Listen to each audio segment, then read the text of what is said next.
Jangan lupa di subscribe ya. Kali ini saya akan memperbaiki mesin kipas remote. Mesin kipas ini kerusakannya adalah mati total. Setelah saya cek, ternyata di kapasitornya menggelembung ya, ini ya. Kapasitor dengan nilai 155/400 volt.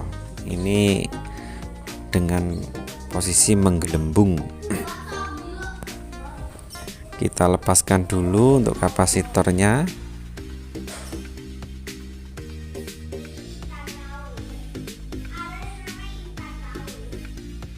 Ini ya kapasitornya, posisi rusak berat ini.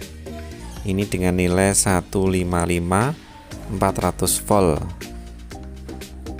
dengan arti 1500 nano. Saya ganti dengan 1,5 mikro ya pemirsa. Dengan pergantian kapasitor ini gimana, bisa atau tidak, kita simak videonya sampai habis ya pemirsa. Jadi kapasitor 1500 nano kita gantikan dengan 1,5 mikro. Soalnya tidak punya yang 155/400 volt, adanya 1,5 mikro. Ini biasanya 1,5 mikro untuk spool ya. Ini saya pakai untuk menghidupkan atau mengganti kapasitor 155/400 volt. Oke, kita solder dulu, kita pasang, dan kita nanti simak bersama-sama apakah bisa menyala kembali.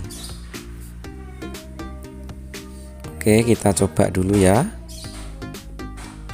dengan pergantian 1,5 mikro 400 volt.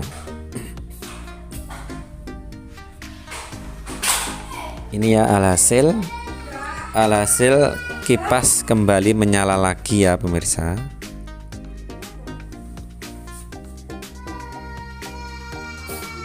Ini ya kipasnya sudah berputar lagi. Ini kipasnya sudah jadi 155/400 volt bisa diganti dengan 1,5 mikro.